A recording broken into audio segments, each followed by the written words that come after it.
Cerita ini dimulai dengan kedatangan seorang bos mafia berpengaruh bernama Song Bang di sebuah distrik yang memiliki nilai strategis tinggi, sebuah lokasi yang dia anggap sangat ideal untuk menjalankan usaha barunya. Dalam pertemuan yang berlangsung di sana, hadir sejumlah tokoh penting termasuk gubernur daerah, anggota parlemen, para pemimpin ormas, serta perwakilan dari RT dan RW setempat. Pada kesempatan tersebut, Song Bang memperlihatkan sikap arogan dan rasa percaya diri yang sangat tinggi. Ia begitu yakin bahwa kekayaan serta kekuasaannya membuat dirinya berada di atas siapapun.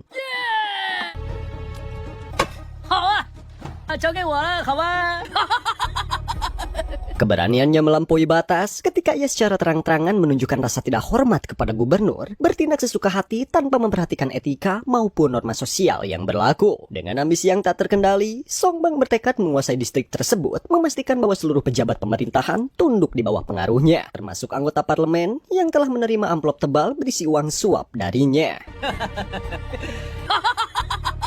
Berbeda dengan Song Bang, para pemimpin lokal tetap bersikap tenang meskipun harus menghadapi perilakunya yang semena-mena. Dalam unjuk kekuasaan yang berlebihan, Song Bang dengan sengaja menuangkan air ke kepala pemimpin ormas, tindakan yang sangat tidak pantas dan mencerminkan kurangnya penghormatan. Merasa dilecehkan, pemimpin tersebut sontak bangkit dari kursinya, namun sebelumnya sempat bertindak lebih jauh, tiba-tiba... Ya, ketika situasi mulai memanas dan suasana berubah menjadi panik, anggota parlemen mencoba membujuk gubernur agar menyetujui proposal yang diajukan oleh Song Bang. Namun, sebagai sosok yang terhormat dan memiliki integritas tinggi, gubernur dengan tegas namun tetap sopan menolak permintaan tersebut. Penolakan itu membuat Song Bang naik pitam. Tanpa ragu, ia segera memerintahkan anak buahnya untuk mengambil tindakan.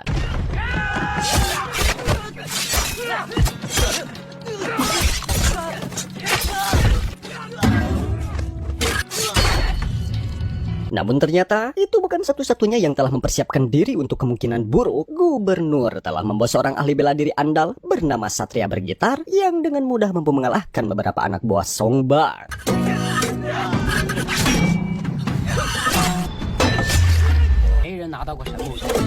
Menyadari bahwa keadaan mulai berbalik tidak menguntungkannya, Song Bang memanggil tangan kanannya Eddie, seorang petarung tangguh yang dikenal luas karena kemampuan bertarungnya yang luar biasa. Dengan kecepatan dan kekuatan yang mengesankan, Eddie berhasil mengalahkan Satria Bergitar dan seluruh pasukan pengawal gubernur.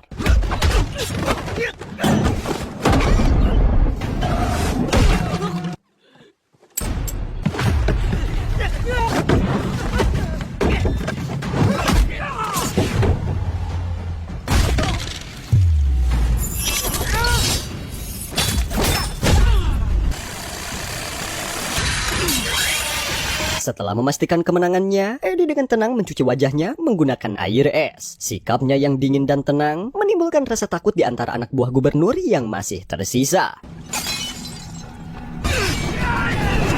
Meskipun dalam posisi kalah, gubernur tetap mempertahankan prinsipnya dan menolak untuk bekerja sama dengan Song Bang. Karena merasa tidak punya pilihan lain, Song Bang pun mengambil keputusan kejam. Ia mengeksekusi gubernur tanpa ragu sedikit pun. Untuk memastikan kendalinya atas distrik tersebut, Song Bang memanfaatkan sidik jari gubernur yang telah meninggal dunia guna menandatangani dokumen otorisasi bisnis secara ilegal. Beberapa saat kemudian, terdengar suara mencurigakan dari dalam ruangan. Song Bang yang waspada terhadap segala kemungkinan, segera memerintahkan Eddie untuk menyelidikinya. Setelah diperiksa, ternyata suara itu berasal dari seekor kucing liar yang sedang mencari makan. Dengan semua hambatan yang telah disingkirkan, Song Bang secara resmi mendirikan kerajaan bisnisnya di distrik tersebut, memperluas pengaruh dan kekuasaannya dengan cepat.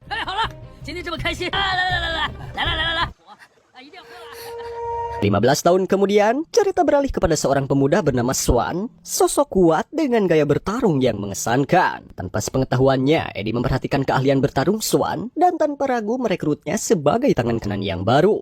我想看一下你们为了钱。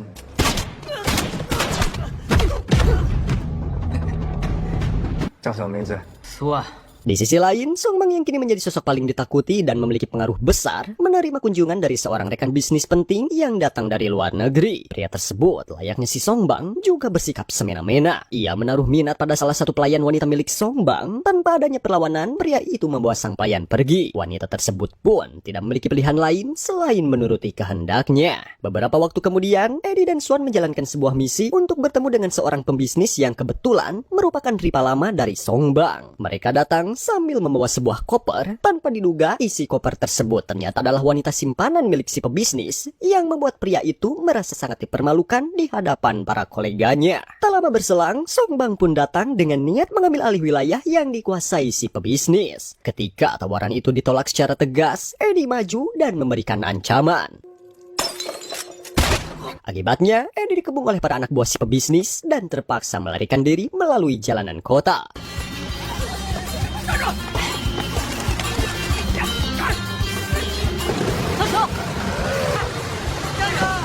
Beruntung, Swan datang tepat pada waktunya untuk membantu meloloskan diri. Untuk pertama kalinya, keduanya bekerja sama sebagai sebuah tim.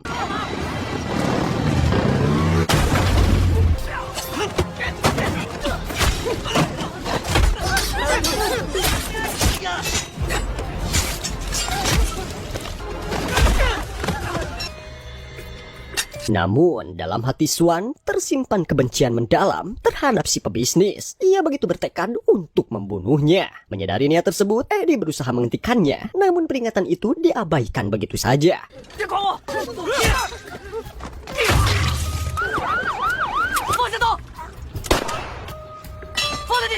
Akibat dari tindakan nekat itu, keduanya akhirnya ditahan oleh pihak kepolisian. Namun demikian, kekuatan finansial Songbang begitu besar. Berkat pengaruh yang dimilikinya, Eddie dan Swan berhasil dibebaskan dari tuntutan hukum dan mereka keluar pada hari yang sama. Meski demikian, Eddie mulai curiga bahwa Swan tengah menyembunyikan sesuatu. 快死了还在说。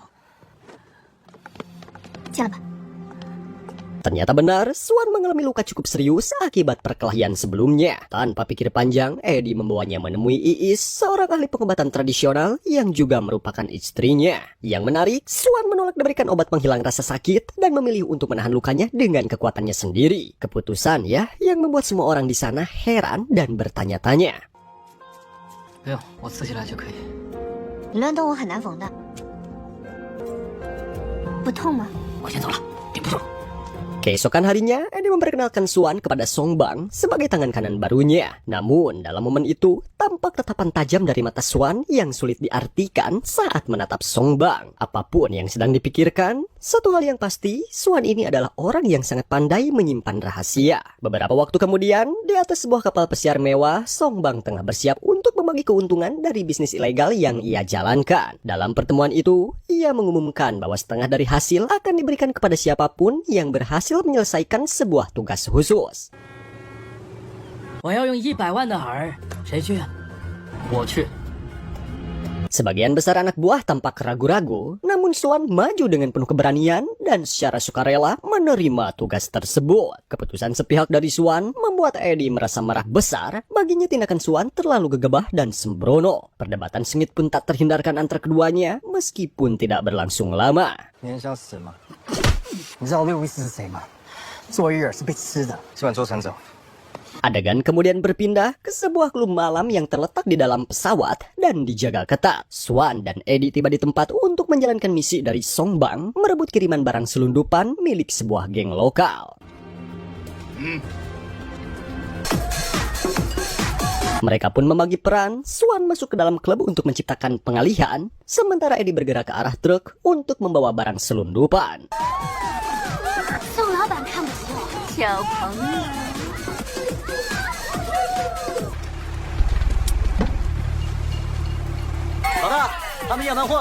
Tidak lama berselang, pertempuran sengit pun pecah di dalam klub saat Swan harus menghadapi para anggota geng sendirian.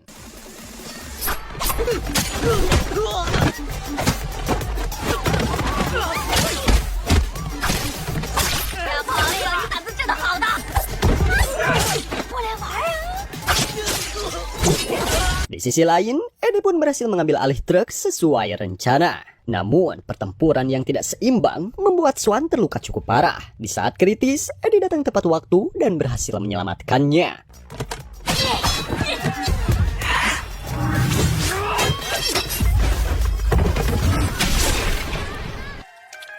我让你看看什么是人。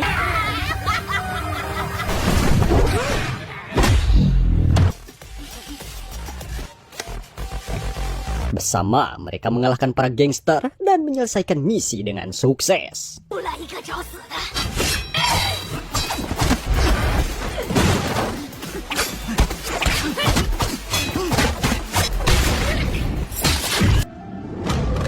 Melihat hasil tersebut, Songbang merasa sangat puas. Ia bahkan mengungkapkan niatnya untuk menyerahkan sebagian dari bisnisnya kepada Eddie. Meskipun sebenarnya tidak begitu berminat, Eddie tidak memiliki keberanian untuk menolak dan akhirnya menerima keputusan tersebut. 都会是我们的。 Setibanya di rumah, Eddie mendapatkan kabar bahagia. Istrinya Iis tengah mengandung anak pertama mereka. Mereka merayakan momen spesial itu dengan makan malam keluarga yang hangat, di mana Swan juga turut diundang. Dalam suasana penuh kehangatan itu, Swan memberikan sebuah kalung berharga milik mendiang ayahnya kepada Eddie. Sebuah simbol bahwa ia kini menganggap Eddie sebagai kakaknya sendiri. Keesokan harinya, di kantor polisi, seorang komandan bernama Dulo sedang merancang misi penggerebekan terhadap jaringan mafia yang diduga akan melakukan transaksi terlarang. 出发，走走。 Say hi to your boss. So see you next time. Rupanya, mafia yang dimaksud tidak lain adalah kelompok Songbang yang tengah merencanakan transaksi dengan sindikat mafia asal Meksiko. Barang yang akan diperdagangkan merupakan barang haram dengan nilai jual yang sangat tinggi. Namun, sebelum transaksi sempat dilakukan, Duloh dan pasukannya tiba di lokasi dan inilah yang terjadi.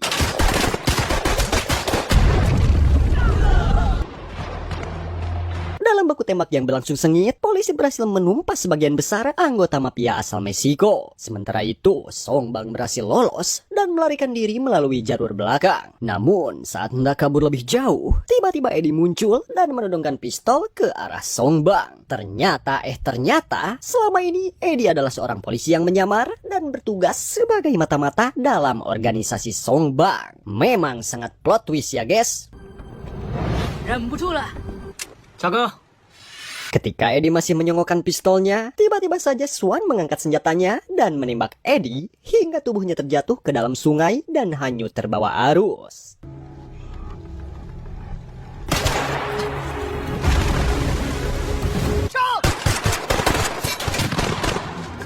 这次做得不错。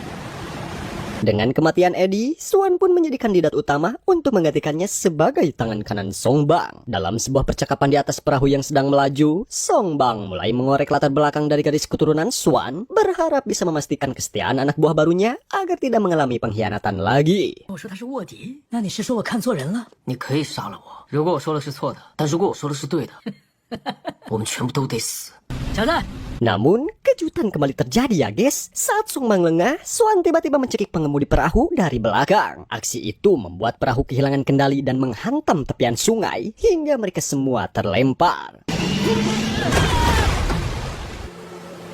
Namun ternyata Eddie juga masih hidup. Ia tidak mengalami luka tembak sedikit pun. Rahasianya terletak pada kalung pemberian mendiang ayah Swan. Kalung itu terbuat dari bahan besi yang sangat kuat. Rupanya pada saat kejadian, Swan sengaja menembakkan pelurunya tepat ke arah kalung tersebut. Hal ini menjadi bukti bahwa Swan sama sekali tidak berniat mencelakai Eddie, melainkan menyelamatkannya secara diam-diam dari kecurigaan Songbang. Tak lama kemudian, Eddie menerima sebuah pesan dari Swan yang memberitahukan keberadaannya saat ini. Dalam pesannya, Swan memintanya datang ke lokasi tersebut untuk menyaksikan langsung akhir dari perjalanan seorang bos bernama Songbang. Di atas sebuah kapal, nyawa Songbang benar-benar berada di ujung tanduk. Dengan sorot mata penuh dendam, Swan bersiap untuk mengakhiri hidup pria yang telah menghancurkan masa lalunya. Dalam detik-detik terakhir, Songbang sempat bertanya, "Siapakah engkau sebenarnya?" Dengan nada penuh emosi yang tertahan, Swan menjawab, "Aku adalah putra kandung dari seorang gubernur yang telah kau bunuh dengan keji. Kini aku di sini untuk balas dendam atas kematian ayahku." Kini semuanya menjadi jelas, terungkap siapa sebenarnya Swan. Ia ternyata adalah putra kandung dari gubernur gubernur yang telah dibunuh oleh Songbang 15 tahun silam. Suara kucing yang terdengar pada malam pembunuhan itu sebenarnya adalah suara Swan kecil yang nyaris ketahuan saat menyaksikan kejadian tragis tersebut. Namun berkat Eddie yang kala itu masih memiliki hati nurani, nyawa Swan berhasil diselamatkan. Sejak itu, Swan tumbuh menjadi pemuda tangguh dengan tekad yang tak tergoyahkan. Meski memiliki kesempatan membunuh langsung Songbang, Swan memilih untuk tidak melakukannya begitu saja. Menurutnya, kematian yang cepat adalah hukuman yang terlalu ringan. Sebagai bentuk pelampiasan dendamnya, ia menyayat geneng Songbang, rasa sakit yang tentu saja luar biasa. Eddie tiba-tiba muncul dan berhasil menghentikan Swan sebelum ia benar-benar mengambil keputusan yang salah. Meskipun sempat terjadi ketegangan, Eddie akhirnya mampu menyadarkan Swan bahwa balas dendam hanya akan membuat jiwanya semakin hancur dan terpuruk dalam penyesalan. Eddie pun segera menghubungi Duloh, memintanya datang untuk menangkap Songbang dan memprosesnya sesuai hukum yang berlaku. Tak lama kemudian, Duloh pun tiba di lokasi, namun sesuatu yang tak terduga terjadi. Ya, ternyata guys, Duloh selama ini adalah backingan dari Songbang. Aksi penggerbekan terhadap kartel Meksiko yang terjadi siang tadi ternyata hanyalah bagian dari skenario licik Songbang dan Duloh. Mereka memanfaatkan situasi tersebut untuk merebut barang terlarang dari kartel secara cuma-cuma. Lebih mengejutkan lagi, Eddie yang selama lebih dari 15 tahun bertugas sebagai mata-mata ternyata juga hanyalah bidak dalam permainan besar Duloh. Penempatannya di sisi Songbang bukan untuk menjatuhkannya, melainkan untuk melindungi dan memastikan bahwa semua informasi tentang kejahatan Songbang tetap tersembunyi dari pihak berwenang. Kini keadaan pun terbalik. Swan dan Eddie ditangkap, diikat di dalam kapal, dan dibiarkan terbakar hidup-hidup tanpa ampun.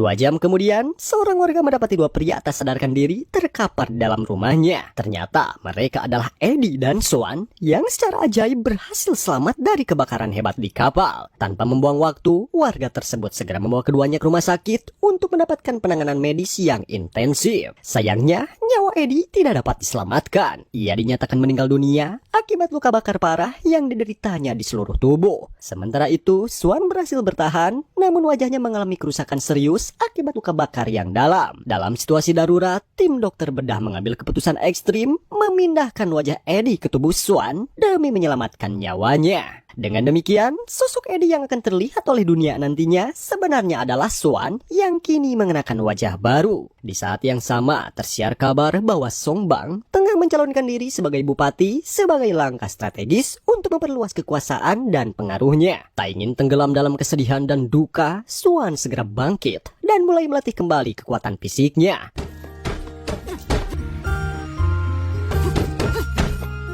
Di sisi lain, Iis, istri mendiang Eddie, menghadapi situasi yang mengerikan. Ia didatangi oleh Duloh, sang komandan polisi yang memiliki niat jahat terhadapnya. Namun, sebelum Duloh sempat berbuat sesuatu, tiba-tiba...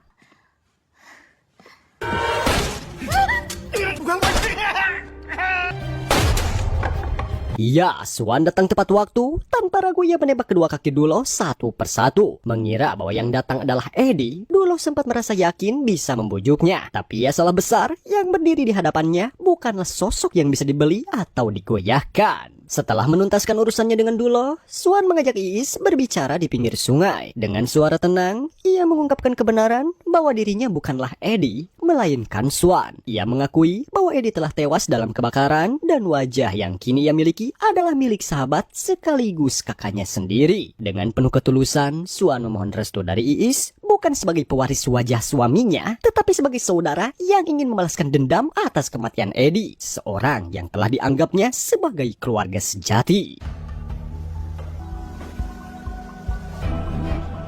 Tepat di hari pengukuhannya sebagai calon bupati yang baru, Songbang dikejutkan oleh kemunculan sosok yang selama ini ia kira telah tewas dalam kebakaran. Tanpa ia sadari bahwa itu adalah Swan. Merasa terancam, Songbang segera pergi ke kediaman mewahnya untuk menghadapi Swan yang datang dengan niat membalas dendam.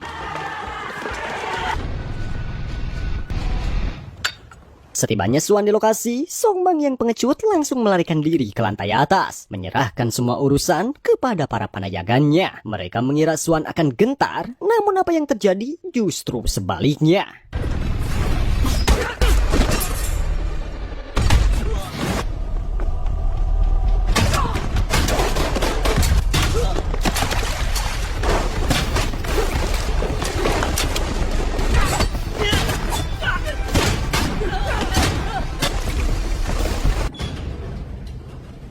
Setelah menyingkirkan para panayagan, Swan naik ke lantai 2 dan harus berhadapan dengan tangan kanan Songbang, seorang ahli pedang yang sangat terampil. Namun dengan tekad yang jauh lebih kuat, Swan mampu mengimbangi kemampuan sang lawan dan akhirnya berhasil mengalahkannya.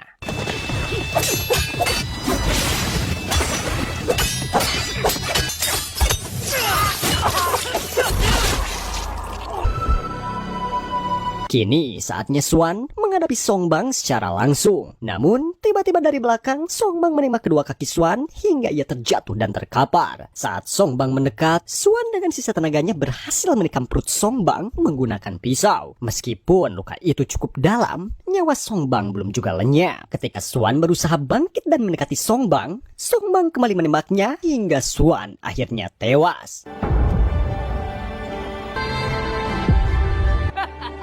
Edan, guys. Balas dendam ngadon pae. Di saat yang sama, Iis akhirnya melahirkan anak pertamanya. Namun, ia harus melewati momen tersebut tanpa didampingi oleh Eddie, sang suami tercinta. Saat Iis hendak pulang bersama bayi mereka, secara kebetulan ia bertemu dengan Songbang yang baru saja selesai menjalani perawatan akibat luka tikaman. Tanpa mengetahui ya, bahwa wanita di sampingnya adalah istri dari Eddie. Songbang dan anak buahnya pun tengah membicarakan keberhasilan mereka dalam menghabisi nyawa Swan. Mendengar kabar bahwa balas dendam Swan gagal, Iis melakukan sesuatu yang di luar dugaan dan naluri seorang ibu. Dengan tekad kuat, Iis akhirnya membunuh Songbang, menuntaskan dendam yang selama ini tertunda.